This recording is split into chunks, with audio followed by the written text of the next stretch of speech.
Martino, da Teresópolis, que vai ensinar vocês que cerveja é igual hambúrguer, tem diversos tipos, diversos sabores, e cada uma combina com um tipo de sabor diferente. Vem pra cá, Gabriel.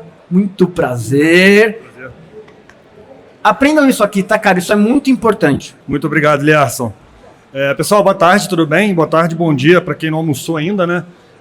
Primeiramente, é um prazer estar aqui representando não só a Teresópolis, mas a Coca-Cola FEMSA, né? Então, obrigado pelo convite mais uma vez.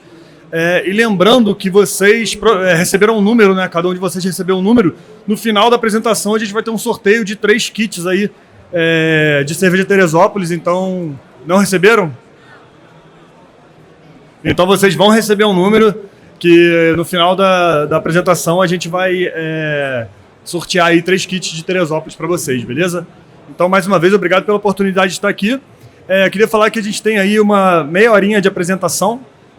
Sendo que no final a gente vai abrir para algumas perguntas, então a gente pode fazer uma interação, né? Além de degustar cerveja e hambúrguer, depois a gente vai ter uma interação aí para responder algumas perguntas. E o meu objetivo aqui hoje vai ser falar um pouquinho de números de mercado do Brasil, mostrar como que o Brasil é um potencial gigantesco para consumo de cerveja e falar como que o consumo de cerveja vinculado ao consumo de alimentos, né, pode proporcionar experiências muito favoráveis para vocês. Quando a gente fala de cerveja e fala de comida, a gente está falando de fato de alimento, né? Então a ideia é poder mostrar um pouquinho isso para vocês. Inicialmente, vou me apresentar, que pediram para fazer a apresentação.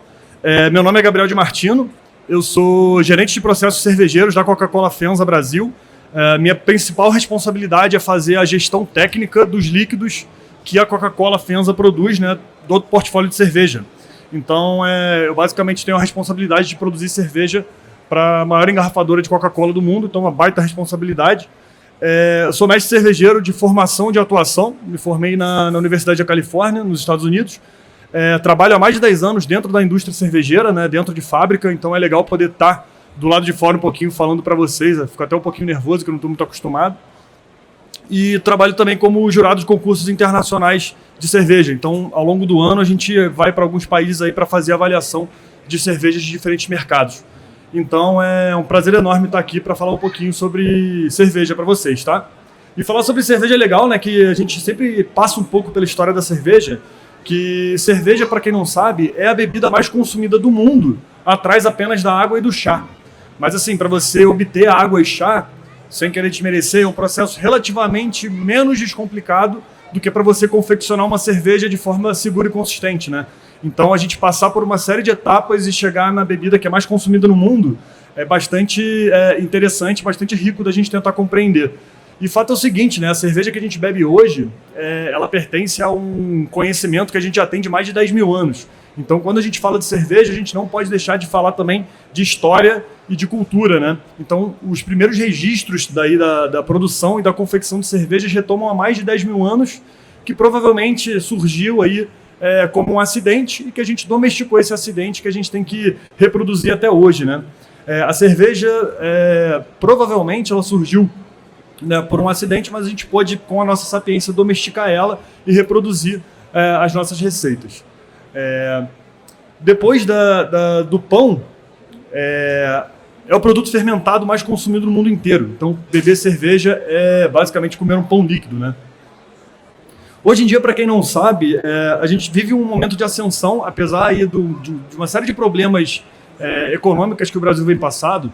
A gente vive uma ascensão muito grande no mercado de cerveja, principalmente no mercado de cervejas especiais. As cervejas de mercado mainstreams, né, ou as economies, elas estão tendo uma queda no volume de produção, uma queda no volume de consumo, e a gente está tendo aí cervejas que são mais rentáveis, que são as cervejas, vamos dizer assim, de uma categoria mais premiumizada. Não só para o setor de vocês, mas todo o mercado tem visto isso. E não sei se vocês também sabem, hoje em dia a gente tem mais de 150 estilos diferentes de cerveja. Ou seja, a gente já passou daquela fase de beber só a cerveja tipo Pilsen no mercado nacional e hoje já contamos aí com mais de 150 estilos.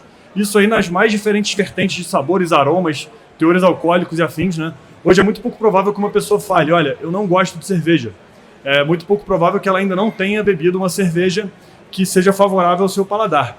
E a gente tenta buscar isso também com a divulgação dos estilos que a gente tem no mundo, mas também com a combinação de cerveja e comida.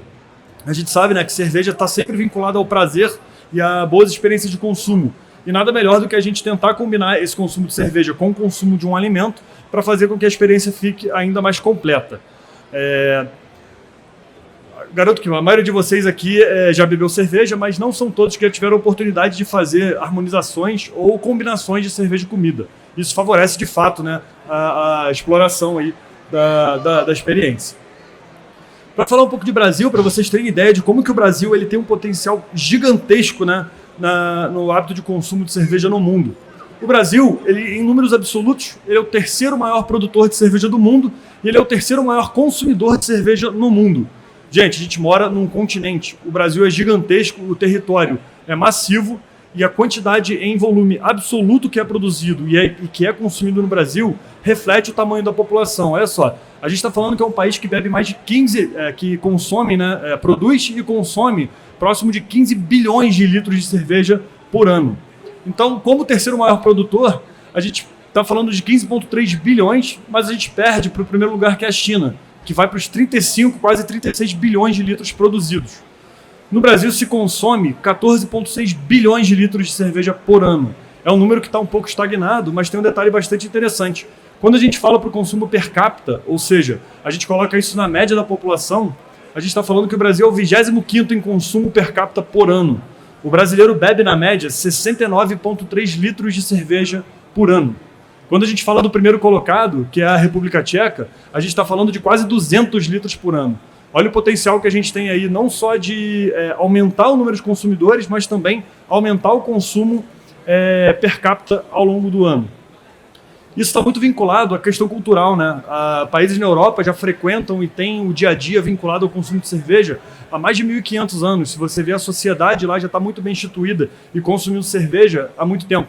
O Brasil não, o Brasil já é um mercado muito mais novo. A gente está falando de um consumo aí que faz parte do dia a dia do brasileiro, de um mercado de 40 anos para cá.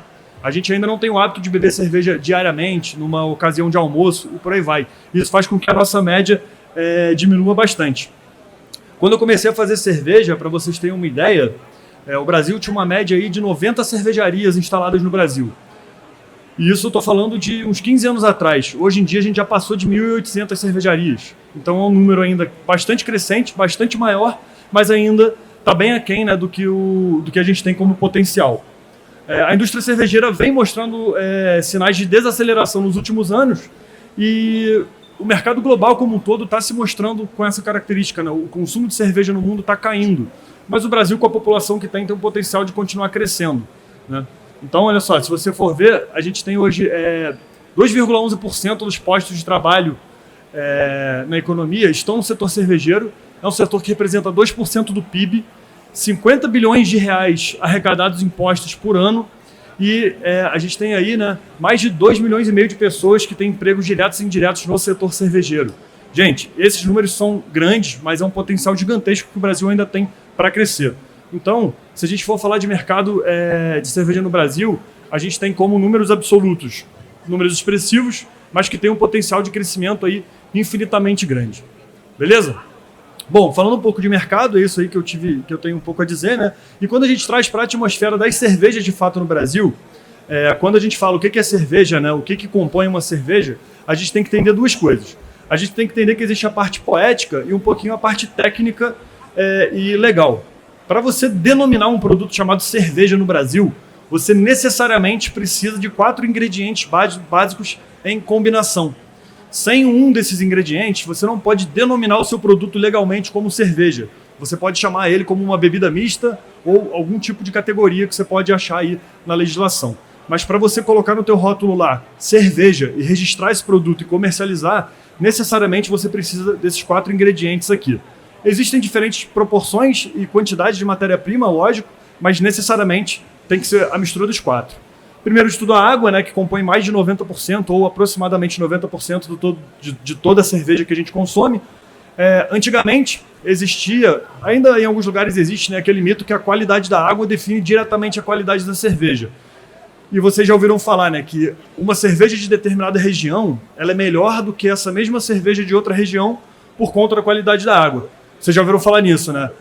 O pessoal um pouco mais das antigas tem muito isso na cabeça, né? De determinada região produz melhor cerveja por conta da água. Isso até certo ponto é verdade, mas hoje em dia a gente já tem uma coisa chamada tratamento de água. É muito disseminado, é muito tecnológico, é um pouco caro, mas hoje a gente já conseguiu dominar um pouco melhor isso e a gente consegue produzir a nossa própria água independente do lugar que a gente esteja. Quando você bebe uma cerveja, a gente não pode ficar refém em muitos momentos de ser, por exemplo, igual o vinho, que você bebe safrado, né? A cerveja tem que ser consistente. Você bebe a cerveja hoje, você quer a mesma cerveja que você bebeu há 6 meses atrás, daqui a 6 meses você quer a mesma cerveja também. Então a gente tem que pensar numa palavra chamada consistência. E a gente hoje em dia não se dá ao luxo de não ter consistência até na qualidade da água que a gente tem. Então a gente padroniza a nossa água e produz receitas de água. Cada cerveja tem uma receita de água diferente para a gente chegar sempre na mesma cerveja no final do dia. Beleza? Então, a qualidade da água também é dominada e é demonstrada através das nossas práticas dentro da cervejaria. A gente faz degustação de cerveja todo dia? Sim, mas a gente também faz degustação de água todo dia. Muito interessante, né? Depois disso a gente tem o malte. O malte nada mais é do que o grão que a gente usa para fazer cerveja, só que o malte ele não vem da natureza como malte, né? O malte, na verdade, é o grão que passa por um processo de industrialização, onde a gente basicamente germina ele para deixar apto à produção de cerveja. E o malte, gente, a gente colhe o grão da natureza, transforma ele em malte e ele dá para a gente os açúcares que a gente vai ter no nosso processo para serem fermentados, né, e produzir o álcool, mas ele também dá a coloração, o corpo da cerveja, o paladar e algumas texturas ali que a gente tem no nosso perfil sensorial. No geral, o Brasil já tem produção de malte, tanto malte básico como malte especial, mas a gente se preocupa em alguns momentos de fazer cerveja com uma qualidade um pouco mais superior, então boa parte do malte que a gente utiliza, ele é importado e vem de fora do Brasil. Depois a gente tem a levedura cervejeira. A levedura nada mais é do que o fermento que a gente utiliza na produção da cerveja. É o micro-organismo responsável por produzir o álcool, o gás carbônico, né, a gaseificação da cerveja vem da fermentação alcoólica também, e alguns subprodutos de aroma que a gente tem aí no nosso perfil sensorial são gerados pela levedura durante a fermentação. O pessoal já bebeu cerveja de trigo e já sabe que a cerveja de trigo tem aquele aroma de cravo de banana muito característico. Aquilo não é adição de especiaria, não é adição de fruta. Aquilo ali é aroma que a própria levedura gera pra gente. Então algumas cervejas têm aromas de fruta, aroma de canela, condimentado, é fruto da fermentação. A levedura produz esses perfis sensoriais para a gente. Então a gente tem que domesticar o micro-organismo para ele fazer a cerveja do jeito que a gente quer também. Beleza? Então, levedura é a principal produtora de álcool, gás carbônico e produtos de aroma principalmente. E depois a gente tem o lúpulo. O lúpulo é uma matéria-prima que popularmente ela não é tão conhecida, mas nos últimos anos ela se tornou aí um dos grandes objetos de estudo, não só no Brasil, mas no mundo todo. O lúpulo ele é uma flor, né? Uma flor que a gente usa a porção fêmea dessa flor e ela é responsável por delegar o principal tempero da nossa cerveja. O perfil amargo, comumente conhecido pelos bebedores de cerveja, ele vem justamente do lúpulo, da adição da flor de lúpulo. O lúpulo ele dá pra gente o amargor, o sabor e o aroma de boa parte das cervejas também. Então, gente, quando você bebe uma cerveja e fala, nossa, que cerveja amarga, provavelmente foi uma quantidade maior ou uma variedade específica de lúpulo que trouxe esse amargor pra gente, beleza? E um dos principais focos, né, quando a gente faz a utilização do lúpulo, é também delegar o aroma. É uma das porções mais nobres que a gente tem da planta, dá o aroma pra gente. Quem aqui já bebeu uma cerveja do estilo IPA ou IPA? As IPAs, né, que são comumente já conhecidas pelo brasileiro, elas têm um aroma frutado muito característico, muitas vezes remetendo a maracujá, frutas cítricas e por aí vai. Isso também, de novo, não é adição de fruta, tá, gente? Isso aí é basicamente aroma que vem dos óleos essenciais da planta. Então, um composto que está presente na nossa matéria-prima básica gera um aroma pra gente que muitas pessoas confundem com a adição de um outro ingrediente. Beleza? Beleza, obrigado. Então, gente, a mistura dessas 4 matérias-primas gera pra gente aí o que é cerveja. Só que quando a gente fala de cerveja, mais uma vez, né? Quando a gente fala de outras bebidas, uma quantidade menor de matérias-primas e uma quantidade menor de processos geram uma quantidade um pouco mais limitada de vertentes que a gente pode encontrar. Cerveja são 4 matérias-primas que vêm de origem biológica e que tem infinitas quantidades, variedades e, de novo, infinitas combinações. Por isso que a gente, misturando apenas 4 matérias-primas, a gente consegue fazer uma grande quantidade, né? Mais de 150 estilos que são definidos, e dentro desse universo de estilos a gente tem uma infinidade de cervejas que podem ser produzidas. Então, quando a gente fala de cerveja, principalmente uma linha um pouco mais especial ou premiumizada, né? Cervejas premium, a gente tem aí uma vertente e uma abertura de leques muito grande de mercado que a gente pode navegar. E com isso, né, cada cervejaria possui um portfólio específico, onde você consegue aí navegar por diversos setores do mercado. E a gente vai tentar mostrar isso para vocês. Quando a gente fala de cerveja Teresópolis, né, a gente tem um portfólio aí que tem mais de 6 cervejas que são produzidas ao longo do ano, a gente consegue democratizar o nosso hábito de consumir. Ou seja, o que é democratizar o hábito de você consumir? É basicamente tentar atingir todos os públicos, né? E os públicos de consumo de cerveja no Brasil hoje são divididos basicamente em 4 pontos de uma pirâmide. A gente tem o seguidor, né, que é o que bebe a cerveja comumente conhecida, a cerveja tipo Pilsen, leve, clara, que já está no mercado há muito tempo, que todo mundo não precisa nem divulgar. Geralmente são as cervejas economy ou as cervejas mainstream, que a gente chama. A base da pirâmide ela vai ser a maior, obviamente, porque é onde a gente tem a maior produção, maior consumo, maior divulgação e por aí vai. Só que quando a gente fala aí já dos pontos mais curtos, né, menores da pirâmide, com o nosso portfólio de cerveja de Teresópolis, a gente consegue atender a todos esses públicos que são mais críticos.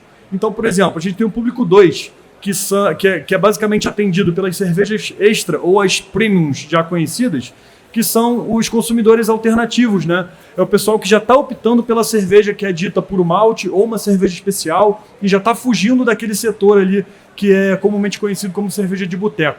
Então, ele consegue achar hoje cervejas de boa qualidade, definidas pela qualidade que o líquido entrega, mas ainda assim são produzidas por larga escala e você consegue achar em qualquer mercado. Por exemplo, né, a Teresópolis Gold, que é a nossa Premium Lager, a cerveja que a gente mais produz e divulga, ela é uma cerveja que ela entrega uma qualidade de líquido altamente premium, mas ela tem um preço, uma versatilidade de embalagem, né, e uma penetrabilidade de mercado que você hoje encontra ela muito fácil. Então você consegue encaixar ela no ponto 2 da nossa pirâmide, para os consumidores alternativos. Seguindo, a gente já tem os apreciadores, né, que são os que não hesitam em pagar pela qualidade da cerveja, e eles já estão naquele setor que é o que está refletindo no consumo do mercado, onde as pessoas estão bebendo menos, bebendo melhor, e experimentando viver mais experiências além de só aproveitar. Então, são as cervejas que a gente trabalha como cervejas especiais ou cervejas gourmet, né? E por último, a gente já tem os exploradores, que são as pessoas que vão sempre buscar. A gente chama que não são fiéis a marca nenhuma, ou são fiéis a uma marca que possa garantir um consumo de uma variedade maior de cervejas, né? São as pessoas que estão já entendendo a diversidade de estilos e estão sempre procurando coisas novas no dia a dia. Ou seja, cada dia provar uma cerveja diferente, cada viagem visitar uma cervejaria diferente e por aí vai. E hoje a gente consegue chegar, né, nesse público com o nosso portfólio de cervejas que a gente chama de especiais, que apesar de volumes grandes de produção, entregam qualidade de cervejaria artesanal que as pessoas muito procuram. Então, quando a gente fala do consumo de cerveja e de alguns portfólios de cervejaria, né, a gente consegue ter aí uma democratização de público, onde a gente consegue, com uma só marca, atingir toda a gama de produtos, toda a gama de consumidores. Espera aí que pulou uma tela.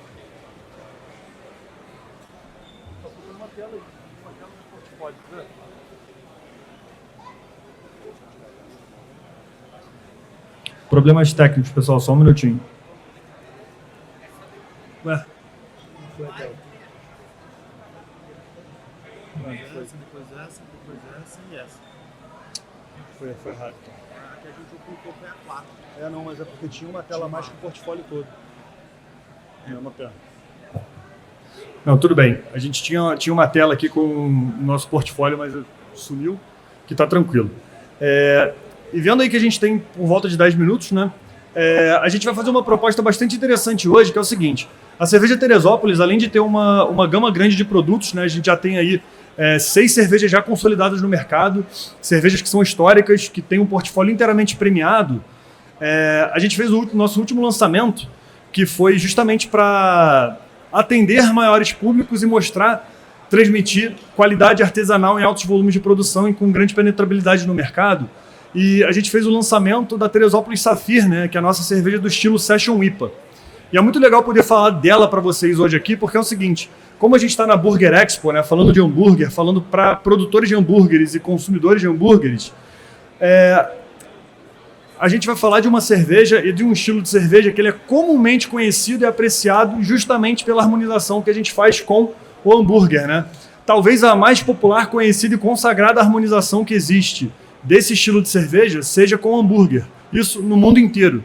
O estilo IPA ele se tornou mais popular e mais contemporâneo nos últimos anos, e isso veio junto, muito atrelado com as street foods, né? Então, o consumo de IPA nos ambientes onde a gente tem food truck, onde tem muitos eventos de rua, ele ficou cada vez maior, e a gente passou a ter também com o consumo de hambúrgueres e amplamente divulgado e disseminado por hamburguerias, né?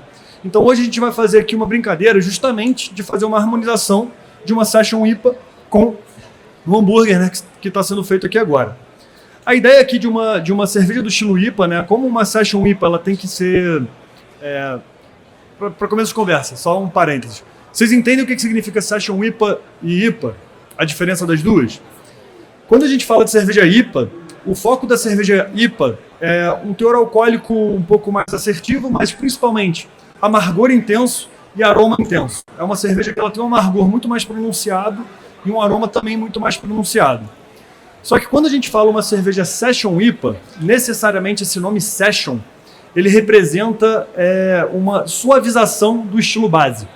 Nos Estados Unidos, né, onde esse estilo foi popularizado, o termo Session significa que ele pode ser encaixado em qualquer ambiente onde você possa ter longas sessões de consumo. Você tem surf session, né, que as pessoas passam horas na água, jam session, a pessoa passa horas tocando com os amigos, que seja. E o termo session, eles chamam de sessionable, é quando você consegue transformar o hábito de consumo num período mais prolongado. Então, quando uma cerveja tem o termo session no nome, é para dizer que você consegue consumir ela por um período maior de tempo. Basicamente é isso. Então, uma cerveja que é session, basicamente ela vai trazer session e o estilo dela. É a versão mais suave do estilo que é proposto.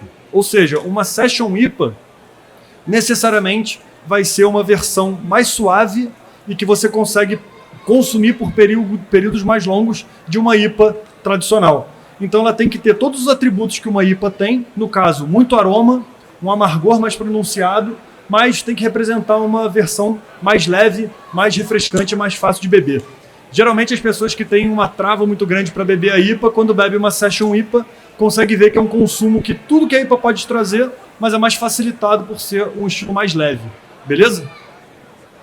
Entendido? Então, a Session IPA é justamente isso. E a Teresópolis Session IPA, ela traz justamente essa pegada. Muito frescor, sabor de lúpulo, aroma de lúpulo, mas sem ser agressiva e sem ser desequilibrada. Favorece o consumo. Se você bebe uma IPA, você beberia uma lata de IPA. Essa você consegue beber 3, 4 sem problema nenhum.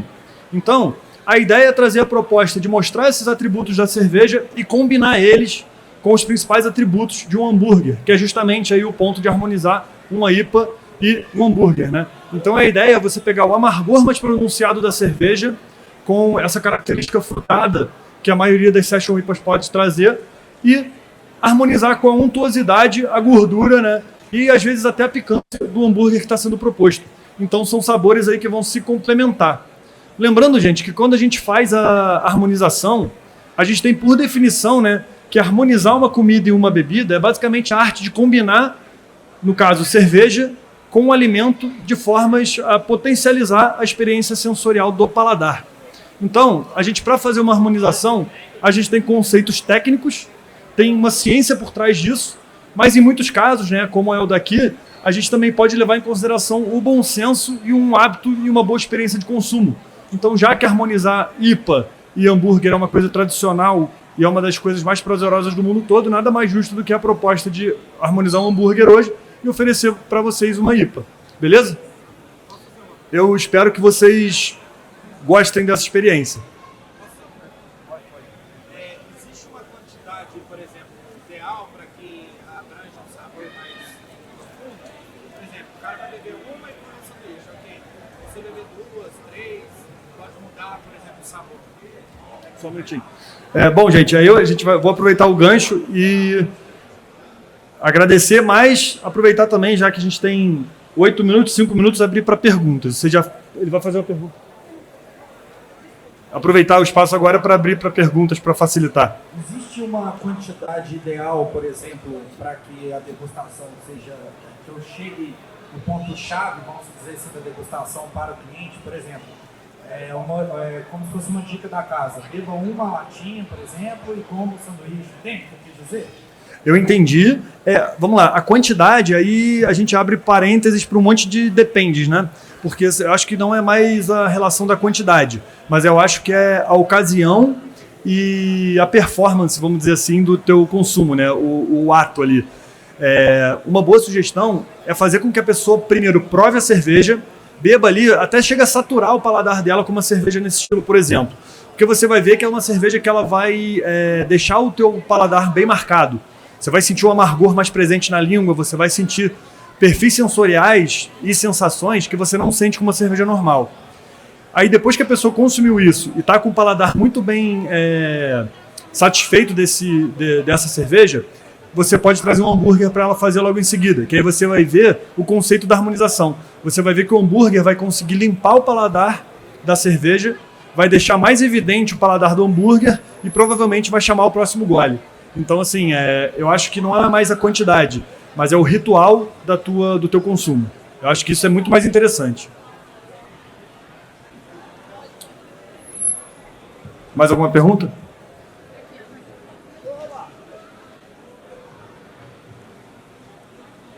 Existe alguma cerveja que, assim, geralmente as cervejas deixam estufado, né? Então quando junta com pão, haja a fermentação. Existe alguma cerveja que cria essa sensação de fermentação? É uma boa pergunta. Essa pergunta é interessante porque ela não só mostra a realidade a realidade de muitos depoimentos de pessoas que falam isso, né, que a cerveja deixa estufado, mas ela também mostra um mito bastante interessante em relação a isso, porque se você consumir uma cerveja, no caso, mais leve, que tem uma proporção legal de matérias-primas, você pode ter uma experiência que seja um pouco diferente.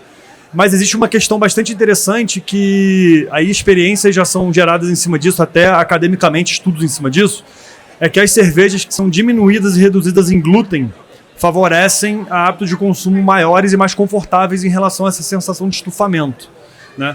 Então, eu acho também que quando você entra na questão de hábito de consumo, a possibilidade de você fazer uma harmonização e a possibilidade de você comer menos, comer melhor, beber menos e beber melhor, às vezes favorece uma pessoa não ter esse tipo de sensação, porque ela encaixa uma boa harmonização de cerveja e comida.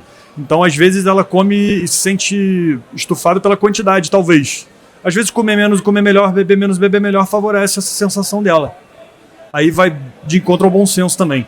Mas, assim, de novo, né? Poeticamente falando, tem essa questão da harmonização. Cientificamente falando, cervejas reduzidas em glúten favorecem aí essa questão do estufamento. O que está relacionado à cor da cerveja?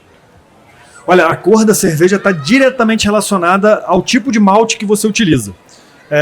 A quantidade de maltes que a gente tem no mundo é bastante grande, né? Bastante diversa, e ao longo do processo de produção do malte, geralmente na secagem do grão, a gente tem a intensidade e o tempo de secagem. E isso dá pra gente caramelização, tosta e torrefação, né? Então é como se fosse uma relação ao café. A gente consegue, através do processo de confecção do nosso malte, fazer maltes diferentes que vão delegar perfis diferentes. Um desses perfis é justamente a cor.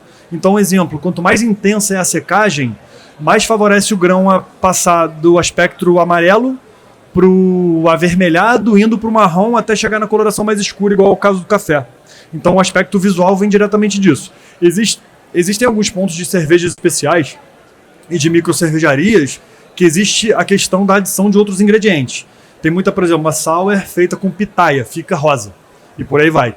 Mas, no geral, quando a gente fala de cervejas confeccionadas de maneira não tradicional, mas usando as 4 matérias-primas básicas, é basicamente a adição e a utilização de maltes especiais. Essa é mais clara, é uma cerveja clarinha, porque o que acontece, né? As cervejas que têm maltes especiais também costumam dar um peso de corpo um pouco diferente. E essa cerveja a gente quer representar leveza e refrescância. Então a gente usa grãos básicos na confecção. A gente usa malte Pilsen, o malte Pale Ale, que é para dar um amarelo um pouco mais dourado, e aveia. Então ela é uma cerveja clara para remeter à refrescância até no olhar.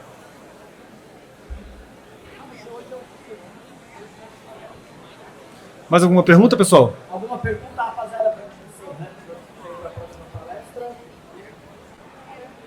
Alguma coisa? Ah, ela vai fazer o sorteio aqui, ó, de 3 kits aqui da...